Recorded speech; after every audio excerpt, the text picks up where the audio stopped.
Ready? If everyone will please rise, we'll call to order our common council meeting for Monday, August the 4th. Tonight, our meeting will begin with the Pledge of Allegiance by Councilwoman Betsy Means Davis, followed by the prayer by Councilman Thurman Adams.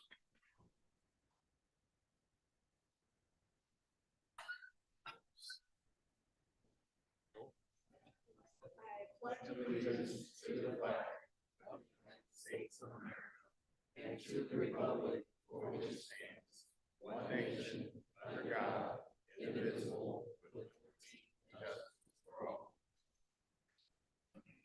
Thank you, Lord, again for the opportunity and privilege it is to serve. We ask you for wisdom. We ask you to give us insight and patience. Help us to realize that we're all in this together. We're with neighbors, friends, and family. Help us tonight to understand each other, to help each other, and ultimately to bring glory and honor to you. We just pray it in Jesus' name. Amen. Amen. Roll call, please. Councilwoman Wilson. Present. Councilwoman Means Davis. Present. Councilman Johnson. Here. Councilwoman Sanders. Here. Councilman Adams. Here. Councilman Harrell. Here. Councilman Reed. Here. Okay. First order of business, we have the minutes from the July 21st meeting. Is there a motion to approve the minutes? So moved. Second. With motion and second, any discussion? I have a quick question. Mhm. When we were talking about the 1% tax that we currently pay that helps to cover Lucas Oil, there's been question or things that were brought up online, people mentioning that half of it stays in Shelby County and half of it goes to Indianapolis. Could we clarify that before we pass the minutes so we don't have a mistake in it if it is a mistake? Well, that's a good question. I do not know if it stays in Shelby County. I don't think the county gets part of that money. They do? Okay, well, the county does get part of that money, but we do not get it as the city. Okay. Can we amend the minutes then to show that half of it stays in Shelby County and the other half goes to Indianapolis for the Lucas Oil project? Okay, who made the second? Okay, so Chuck, if you'll remove your second, and Denny, you'll remove your motion. My second. Hmm? I removed my second. Remove your second, will you remove your motion? For the minutes? Oh, for the minute? Yeah. No, yeah, I made my motion. I'm sorry. Yeah, but will you remove it so we can amend the minutes? Okay, I moved to remove my motion. Okay, all right, so- Withdraw my motion. All right, so now, do we wish to amend the minutes before we approve them? I make a motion to amend the minutes to show that Shelby County gets half of the 1% and then Lucas Oil gets the other half, the 1% that we currently pay. I second. Okay, so that's a motion and second to amend the minutes. Is there any further discussion? Hearing none, all in favor say aye. Aye. Aye. Those opposed, same sign. Motion carries 7-0. Okay, the motion now to approve the minutes as amended. Second. A motion and second to approve the minutes as amended. Is there any discussion? Hearing none, all in favor say aye. Aye. Those opposed, same sign. Motion carries 7-0. Thank you. All right, next we have old business. First in old business, we're going to open the public hearing of ordinance number 25-3040, the mausoleum annexation. Is the representative of the petitioner here who would like to step forward, please, and state your name for the record? Good evening, council members. My name is Kyle Russateritz, attorney with Denton's, 10 West Market Street, Indianapolis, Indiana. Here on behalf of Van Trust Real Estate, VTRE Development, as the petitioner, stood before you for a first reading at the end of June. We received a unanimous favorable recommendation from the Plan Commission last Monday evening, and here before you this evening to ask for your consideration of the fiscal plan as part of the annexation of the real estate. If the council so chooses to approve the fiscal plan, we will return at a later date for a second reading of the annexation ordinance, which you approved unanimously you approved the first reading unanimously here. Our representatives of the company, Van Trust, Brad Kendall, as well as our engineer team is here this evening to the extent that there are any questions. The annexation is a part of, includes 3 parcels, which is part of a larger 4-parcel project off of Mausoleum Road. The request is to annex into the city of Shelbyville for the construction of a industrial building. The building as proposed received unanimous favorable approval from the Plan Commission last Monday evening for a 180,000 square foot industrial build-to-suit building with an expansion and opportunity as well as an office building component. We're really happy to propose this annexation, as we think that this will be a significant opportunity and expansion sort of west of that industrial corridor of along Mausoleum Road. These parcels will be adjacent to already city zoned property, zoned general industrial. So the request approved by the Plan Commission last Monday evening was for the general industrial designation that shares the industrial designation of the fourth parcel to the east, as well as all of the industrial parcels that already sit within the city at present. The property does border the rail to the north, and so it was purposefully selected for both truck traffic along the south as well as rail traffic to the north here.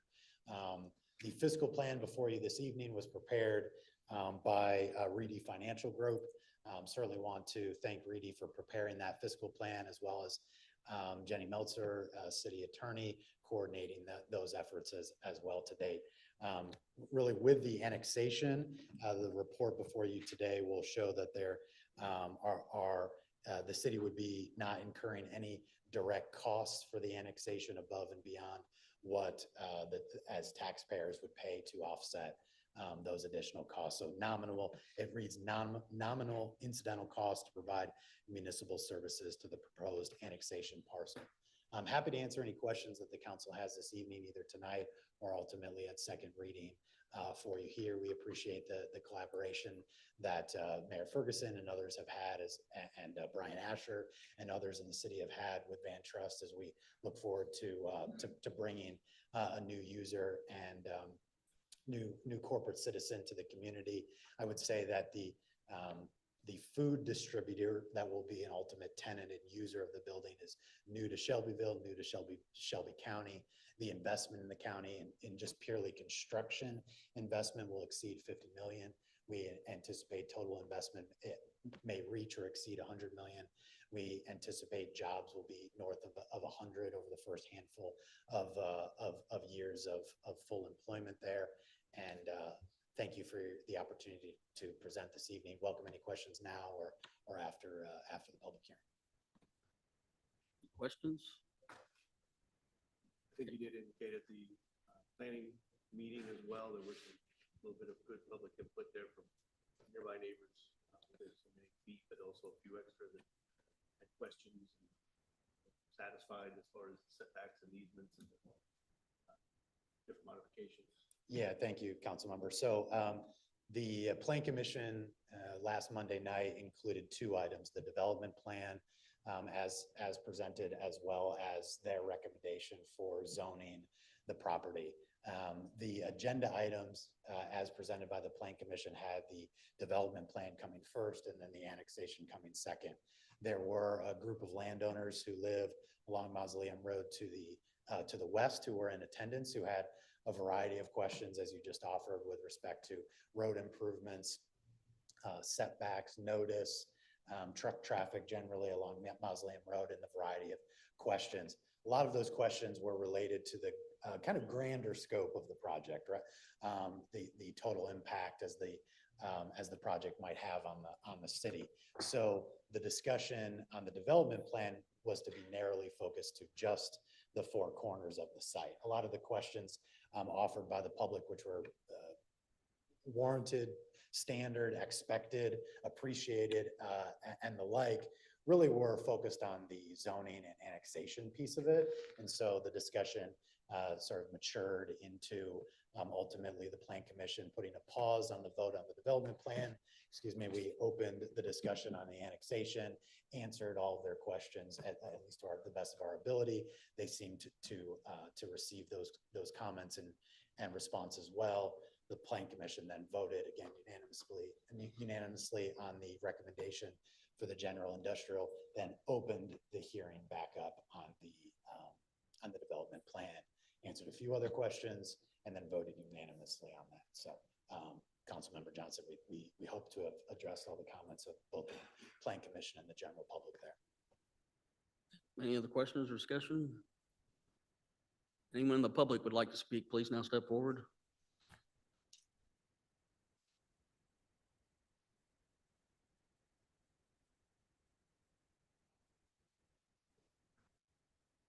We don't do online, sorry. Is there no one? Okay, hearing none, I'll close the public comment at this time. Jenny, did you have something you wanted to add?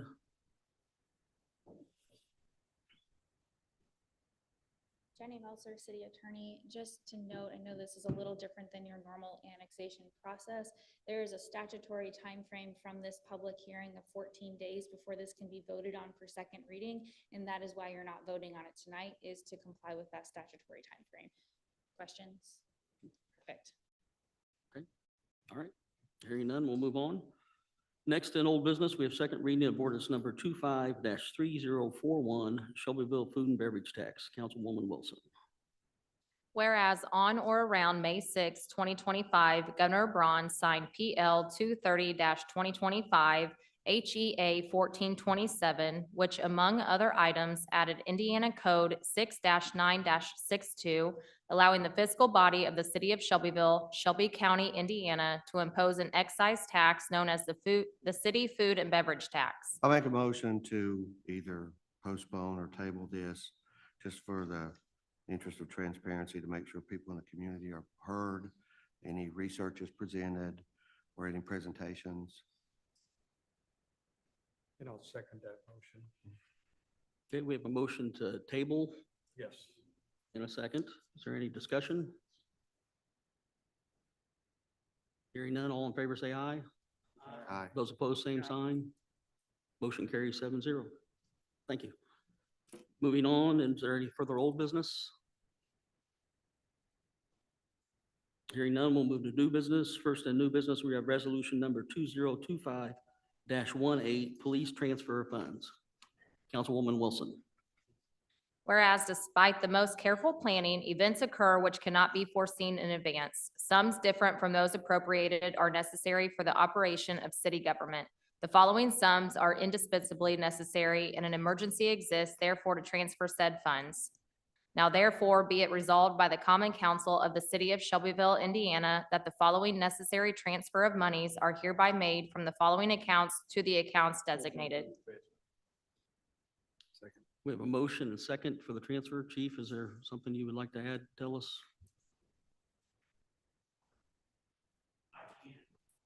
Please, if you don't mind. Or Mr. Asher, either or both. Bill DeWinger, Police Department. Earlier this year, we asked for monies to use for what we call CSU, Crime Suppression Unit. Those monies were not used. The council also approved money to be used for the truck detail that we're having in the downtown area. That has been used, so I'm just asking for a transfer of the CSU funds to the downtown truck detail. Which we did the same thing similar to this earlier this year. Yes, sir. Any questions for the chief? Anyone in the public wish to speak? Hearing none, all in favor say aye. Aye. Those opposed, same sign. Motion carries 7-0. Thank you, chief. Any further new business? Hearing none, we'll move to miscellaneous business. First in miscellaneous business, we have Dennis Radican and Nathan Rennebaum to talk about the emergency management.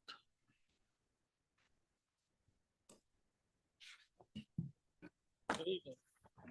Nathan Rennebaum, County Commissioner. Dennis Radican, Shelby County Emergency Management Director.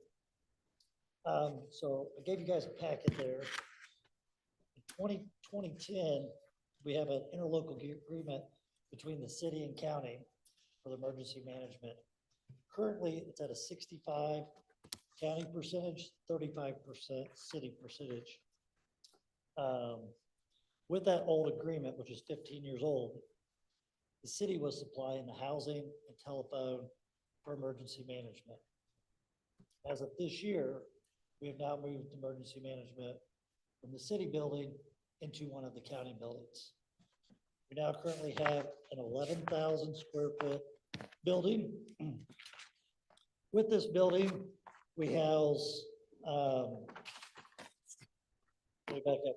So far this year, we're going to be putting in about 330,000 of renovations into this building. With restrooms, kitchenette, stuff like that. But also with this building, we were able to house the Riverboat Rescue. We have a new drone deployment vehicle that we actually leased for $1 a year. We've got the MASH casualty that we house for Major Hospital. The SWAT team vehicle, River Rescue River Rescue, sorry. and mass casualty, the LEPC, the Local Emergency Preparedness Committees, hazmat trailer is housed out there as well. Basically, what we're looking for is to renegotiate or relook at the contract between the city and the county instead of a 65-35. Go to a 50-50 split like we do on a lot of other agreements that we have between us. Now that we are paying for the housing and that kind of stuff, we think a 50-50 split would be fair. Stuff that we have done for the county / city, we now have the drones, which we use for fire, boat rescues, SWAT team. Liz can tell you all the kinds of stuff we do with that. We also use the what's it called, the message board. And we're currently in the process of getting mobile cameras that we could use to downtown festivals, that kind of stuff. Like you see like in Lowe's parking lots and that kind of stuff. So we're in the process of getting 2 of those to also use. So you guys should have a contract that was done in 2010. And officially asking, or looking for an ask of a 50-50 split on our budget. So on our spend, sorry. Currently, this is projected budget for 2026, which has not been finalized yet, about 318,000 is total, so 50-50 split of that. We've already had our budget hearings and done our budget this year, so. And 65-35 split is what I try and get, I would like to have on everything with the county. Excuse me, seeing how 40% of the assessed value in the county actually comes from the city. And everybody in the city pays county tax and the county people pay the same county tax that people in the county do. So 50-50 is really not a fair split ever. So 50-50 you don't think's fair? I'm sorry, I don't think so, no, but we do it on a lot of things.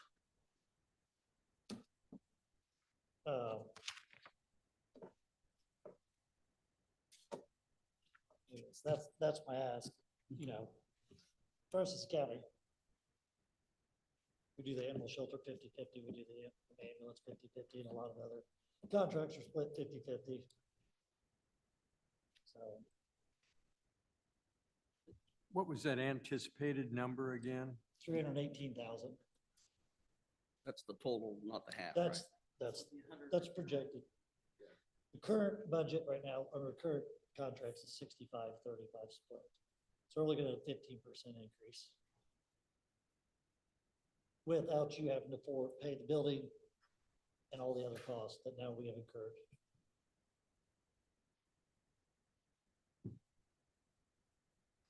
Questions or discussion?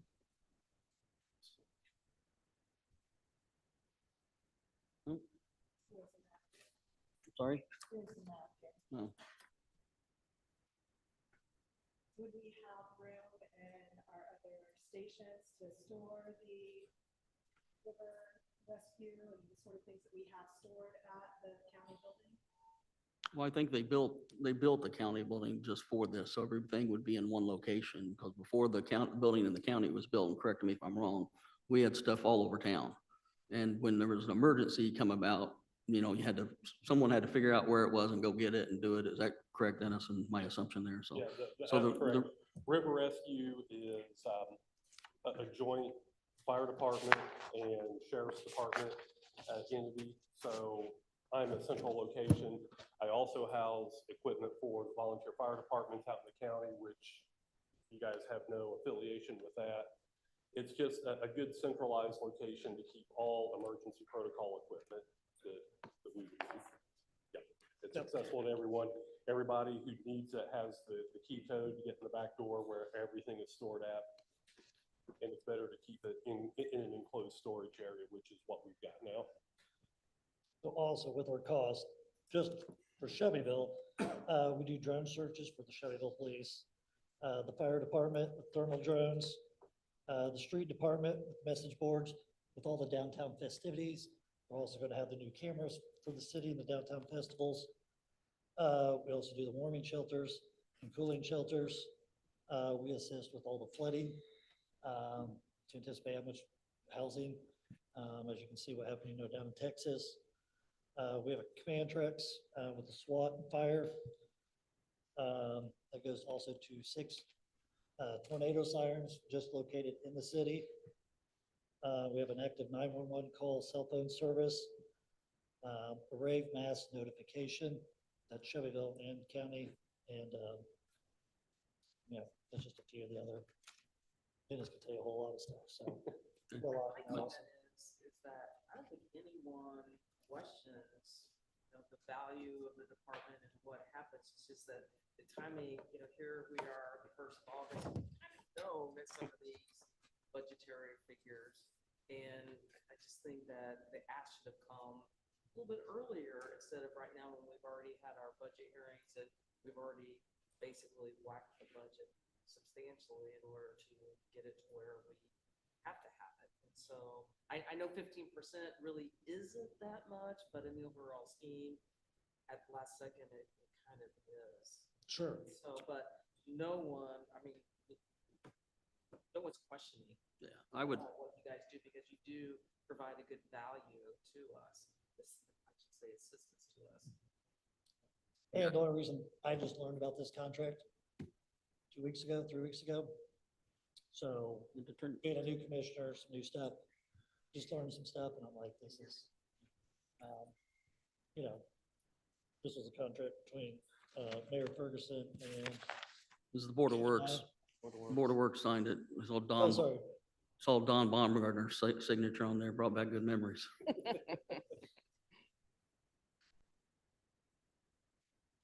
Yeah, so what I would suggest at this point is that, I meet with Scott Asher and we kind of trying to figure out where we're at financially with this. And then we can report back to you guys and let you know what we think's the best way to handle and go forward. And I think I echo Linda's comments. Dennis, you're everywhere. You do a great job and I really appreciate the job you do. I appreciate Yeah, so. the fine Right now, comments. it's about a $48,000 ask, which isn't enormous, but, at this point in time, for the current contract, for the current budget year, we've already talked about for next year. I think it's something that needs to be revisited because this, the document here is probably out of date because it's from previous. Turn your mic on if you're gonna speak, please. Oh, sorry. Sorry about that. So, I think as far as, taking it forward and working with it, and revisiting it in the future, is probably very reasonable. We need to do it, so, see what we end up, but, as far as being able to approve something tonight, I don't think we're able to do something tonight, what that is, that amount of money for the next year's. And I wasn't really asked for it, asked tonight, but I wanted to present this to you guys. We just learned about it. As soon as we learned, we got on the agendas first as early as we could. And, I think that's it. The other thing that I would suggest too is when, it comes down to it, we have an ending date or a period to when it lasts instead of, so we don't revisit it 15 years later. So I think we need to make sure that we add something to that in the next contract. The never-ending interlocal agreement, you mean? Exactly. And so that way it's always As long as they're in our favor, I like it. well, yeah, absolutely. Yeah, it just says if there's a substantial increase or decrease, then it can be renegotiated. All right, well, gentlemen, thank you for your time tonight. Appreciate it. Thank you. Thanks for the info. We'll get back to you. All right, next in miscellaneous business, we have Tricia Tackett from the Parks Department. Tricia wants to talk about her new awesome app with Yes. with Amy also Hoops. Yes. Please I state your do. name for the records, though, guys, if you don't Okay. mind, please. Good evening, Council. Tricia Tackett, Parks and Rec Director. Good evening, Amy Whisker, Administrative Assistant for the Parks Department. Okay, well, we're here tonight because we're excited. We just wanted to share with you guys our new Parks app. I'm going to let Amy take the stage here in a second because she's really taken this and has worked super, super hard on it. So I totally want to give her the credit for that. But this is an app that is going to better serve our community with the services, the programs, everything that we offer. We are a right now instant type community. Everybody is in our world today. And I feel like this is going to be a great tool for us. So just wanted to share that with you. We've been out a couple weeks now. So she's going to share a few, like how we got to this point. We're the second in the state to have it and how we got there and a little bit more of what it'll do. So I'm going to let her take it. Go ahead. Thank you. For those of you who don't know, I've been with the Parks Department for close to 25 years. So that's kind of the background of where I'm coming from this. I've answered the phones, been dealing with our customers, and I hear a lot of the things, sometimes the barriers and sometimes the roadblocks that they come across. We get a lot of people in our programs, running our facilities. I think we do a fantastic job, but there's always somebody that, struggles with the website or struggles with, coming in or struggles with this or that. And this came across my computer, my email, in Rockford, Illinois, actually, they got it and it said it was a gold ticket. It was a game changer for them. Vermont Systems is who we do our Rec Track, which is our recreation tracking software that I've used for over 25 years now as well. It's fortunately progressed as the time goes on, but they sent this email out and I just was reading it and I was like, I really was just impressed. And I brought it back to Tricia and I said, we need to do this. And didn't realize what I was getting myself into, to be honest. But so glad we did because since we launched on the 14th, we now have 543 people have downloaded the app. We've actually gotten people who have paid money through the app, $720 to this point. We had majority of that was Pickleball League that's coming up, so that's kind of recent. Somebody re-signed up for our fitness room through the app. And we also had some camp parents, the last couple of weeks of camp, pay their camp fees through the app. So very encouraged about people really embracing it and starting to use it. I was excited because, to be honest, I like things easy. I don't want things to be difficult.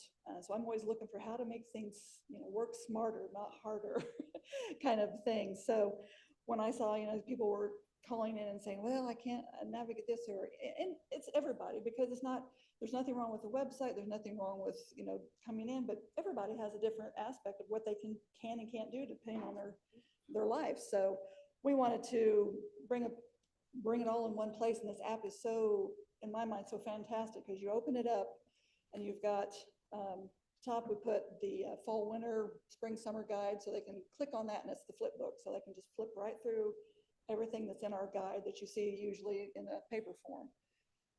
After that, we've got buttons for programs and you click on that and then you got a list of each program. Click on the program and it explains what it is and it has a button that goes right to our online site to pay for it and register right then and there. Also in the programs, you'll see the guide at the top of that page. Next to that button is the special events. You'll also see a guide because we kind of want that guide and everybody's here it is. But they can go on the special events. The biggest, on the 14th when we launched, we had 1,063 hits on our modules. The biggest one was special events, with the majority of that being music in the park. So everybody was excited about that. The next was our aquatic center, and then programs, parks and trails. They can access their account. I was flipping through there. You can reprint receipts, and I was flipping through mine all the way back to 2014. I can get a receipt of something I did at the park. So it's just got so much stuff. And one of the cooler things too that we've had people do as well, if you bought a season pass for the pool, You go to memberships and passes on your homepage, it pulls up a barcode, you scan it right there, the pool scans it at admissions. You go on in, you don't have to have that card, remember where you put that card, keep it from year to year. Share it. Share it, yeah, so, that was huge too, but it just has, all these things, but, just want the public to know that we still, even though we're moving forward with technology and trying to do things next level, because I think that's the fantastic thing, we still have 4 ways to connect with us. You can connect with us through our website. You're still welcome, obviously the app. You can still call us by phone and we can send you links for rental agreements or contracts that we need. And you're also still welcome, and I think this is important, probably because of my age, you can still come into our office, sit down in front of me and talk to me, and I'll walk you through everything. So that's, we try to keep something for everybody. So thank you for having us tonight. I appreciate you listening. Nope. We're super excited about it. And also another great tool on the app is if someone is out in the park and they see something that needs to be fixed, repaired, or something dangerous, or somebody vandalizing something, you can report that right then. So that gives easy access to our guys, because we do have a weekend crew, weekday crew, evening crew, all the crews that will be out and that can take care of those issues. So that's an instant thing that we can get if we see that something needs to be done. And that's in a couple of different places. We've got to contact us. If somebody, sees something, they can have our phone number, our address, our email. It's also on the Parks and Trails. So if you want to know what a park has, you can click on each park and see everything that's in that park. You'll also be able to rent pavilions instantly through there. And it's got a map of the trails, which I know a lot of people ask us about all the time. So just trying to gather all this information from answering the phone for all these years and really connecting with our customers and trying to get us out to them. So, yep, but I think this thing is the golden ticket. Rockford was correct. Yes, yes, definitely better served. And if you don't have the app, download it. Yeah, we were gonna say, okay, right, take the phones out. Parks time, let's Download that your app. Can you tell us where to go to get the app? Yes, case anyone wants to- absolutely. Shelbyville Parks and Rec from your app store. And it's Apple or Google Play. So both. Right. A lot of times we say parks make life better. So, And we're super excited if you can't tell. And Amy, I just like to thank you for really putting yourself out there to do it, because we didn't have to hire this out to be done. You did it in-house, just because you have come next level. And that was something with Amy when she, it could have went several different ways on this. Some people do bare minimal and it's like, this is fine. She saw it. She thought, hey, this would be something great. She could have gave up. It was about 8 or 9 months of a lot of headache, grief, tears at times. I mean, she was very frustrated with it. But we came through it, and I appreciate her as her boss and director of the parks to stick with it. So it is definitely a benefit to our city to have. it was well worth it, for sure. Thank you. Thank you both for all your time and effort and the many, many years between the both of you that put in at the city. So. Please count. 30, by the way. Yeah, that's what I said. 30. So between yeah, you get 55 between the two of you. That's awesome. So thank you. Thank you. Thank you, ladies. Thank you. All right, any further miscellaneous business? Reports from committees, boards, and commissions? Financial reports, any questions on the financial reports?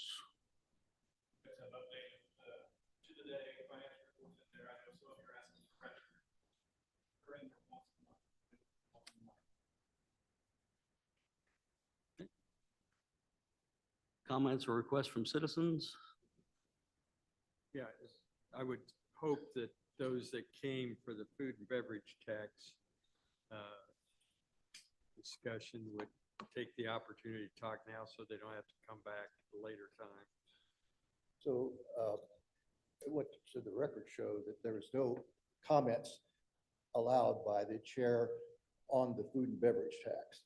And so the public was not allowed in this meeting to voice their objections to the meeting. So would the chair note that we were not allowed in this hearing to do that? Well, Mr. Adams, it wasn't that. There was nothing to discuss. So because it was tabled. It was tabled? Yes. So, all right. Yeah, it was tabled. So All right. I just should mention, just for record here also, we're very lucky tonight to have the valedictorian and the salutatorian of the 1960 Shelbyville High School class with us tonight. All right. Any further comments or requests? My name is Fred Eaton, and I'm a resident of Shelbyville. I have a couple of concerns concerning the 1% proposed food and beverage tax. Number one, I was of the impression that the edit tax would do the kind of the same thing as the food and beverage tax that you're proposing would do also. This edit, I understand that the edit tax is part of Shelby County and Shelbyville. The city of Shelbyville gets certain percentage of funds out of that tax. But in 1992, the then current mayor of Shelbyville proposed a capital improvement plan. And one of those, and in that capital improvement plan was the retaining and redevelopment of business entities in Shelbyville. Having said that, second concern I have is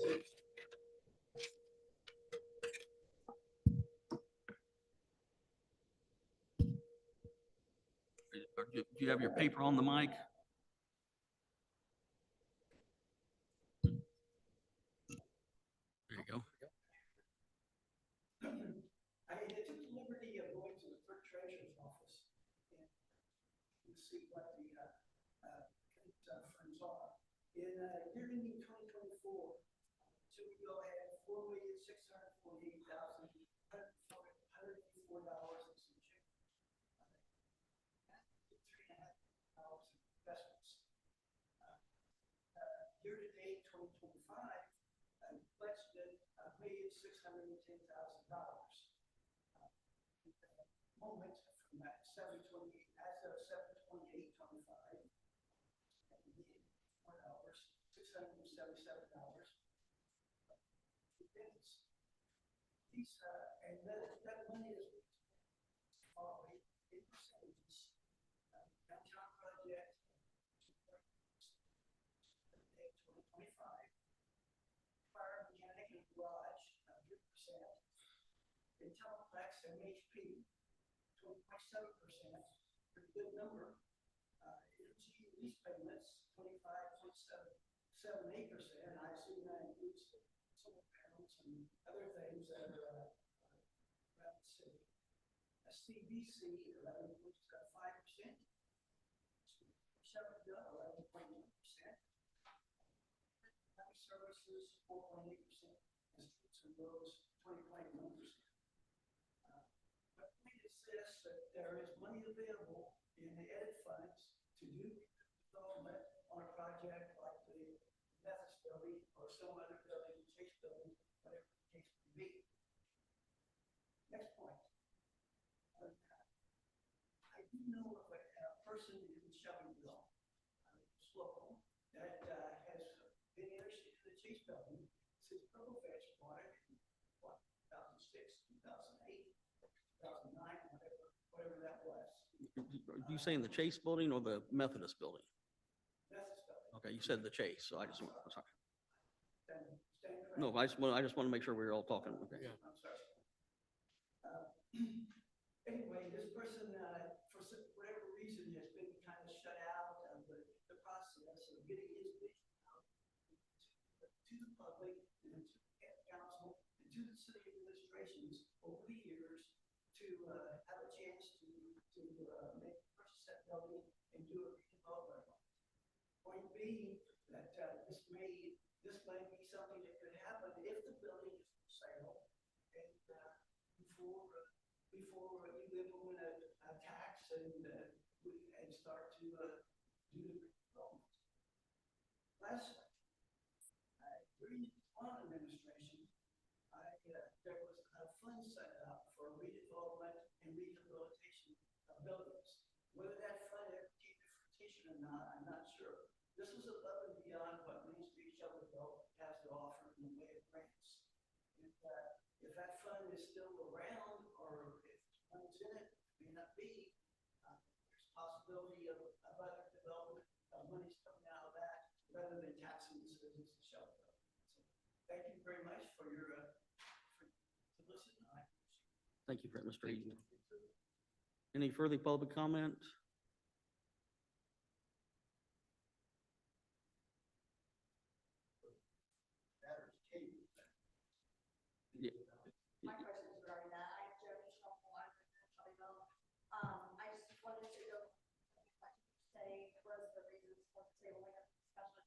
So just for making sure everyone gets heard, that more research, more information presented. And how was that information going to be shared and linked? For others' opinions and thoughts expressed, where will that express that in? Yeah, that's next step. Did you hear me? You said next step? That would be for us to decide when and where and how. What, for the next meeting then, or was many exited? Yeah, they As soon did. as you tabled it and probably they were just shut down. Shall I yell louder? Yeah, we don't really want me to do, don't want me to do that, please. Anyway, many left, and so now that leaves me wondering, how are we going to share all of this information and make sure that everybody's concerns are truly expressed and heard and have the opportunity to really come to the table, as you said, Yeah, good you know, question. in a good spirit, you know. I think what we should do is either have a special meeting just to talk about this project and make a presentation for everybody to see at that point in time, and then we could take public comment at that time also. One of the things also that I think was said regarding that was, it was for an early learning center. Is that, did I misread that? Yeah, someone else brought that up too, is Just- the way we kind of, the way I think about what it is and what it could be is making it a learning center, but not an early learning center. A learning center for people, an interactive, not museum, but where you go and learn about our community, whether we get Knopf invested in it, whether we get Poet invested in it, where they have displays and interactive, learning what happens in our community, what we do in our community. Teaching families and kids about more things that go on in our community and different things like that. And we've not had any conversation with Knopf or Poet. I just use those two as an example. Right. But, we have great agricultural in our community. And I don't think a lot of people know actually what's going on and how it is. I mean, I think this is just an opportunity for us to create a place where people could go, not only citizens of Shelbyville, from people outside of our community that could come and visit and, much like, I don't know, there's several museums. I was in a museum in Philadelphia this past weekend. And, just making your brain just go crazy on the interactive different things that you could do in this type. So we would actually, the next step, if we could get this approved, we're trying not to spend money before we get it approved because we wouldn't have any way to pay the money back. So the next step would have to be, as was mentioned in the redevelopment commission earlier, we'd have to get engineers and architects to look at the building to make sure it's physically sound. We're pretty sure it is physically sound because when Genesis had it, they completely gutted the whole thing. It's made out of concrete. The whole building's concrete. So therefore, it makes it hard to reuse and as apartments or different things that people that have looked over it over the years to try and do, because you can't do a lot with the spaces. So that would be one of the first steps.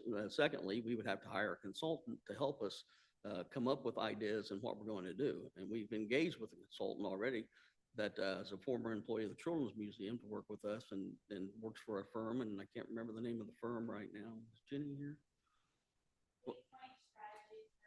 Lake Point Strategies.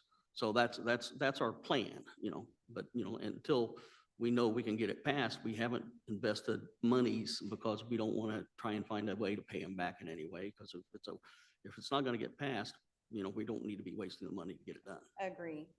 But I wish So- that much of what you had just said could have been said to those who, not that I'm for it. I really can't say that I am at this point. Yeah. But, I think we missed an opportunity to share, so. Well, it was advertised and it was put out 2 weeks ago at our council meeting. That was the public hearing. I missed that one. Yeah, and it was advertised that way. And that's when things should have came out. We should have had discussion and talking about it, and then would have had second reading tonight, maybe, or maybe not. I don't know. So, Well, I would appreciate if we could have another Yeah, no, chance, thank you. and let people really know if what you just said about the interactive and all that, and, I mean, I could get, be more, it could maybe be written so people could see it, then maybe that would, help. I get comments from people all the time, that there's nothing to do for families. There's nothing to do for the kids. There's nothing to do with the parents with the kids. I mean, this is the opportunity to do this. So, I honestly don't see that being something, Yeah. of interest, but, right. It's because we're older. It's because we're older. We'll have to just find a way to come together Yeah. on something other if you're really pursuing Right. this as an opportunity. I mean, Yeah. I don't know. But anyway, thank you. I Thank you, appreciate you guys Jen. listening. Appreciate it. Thank you, Jen. Any further public comment, requests from citizens? Do we want to go home? Should we adjourn? Not yet. Just piggybacking on what she had to say, I think having an actual presentation that breaks down what the vision is and to show like the ownership, the financials, I think all that stuff is necessary before we can in good consciousness say that we would approve it. I don't have a problem doing that, so, I would agree with that. yeah. Okay, we'll get something scheduled and figured out. I don't think we should, well, I mean, we could do it on a council night, but it's up to you guys, so we'll set it up and figure it out. Okay, entertain a motion to adjourn. I move that we adjourn. Okay, thank you.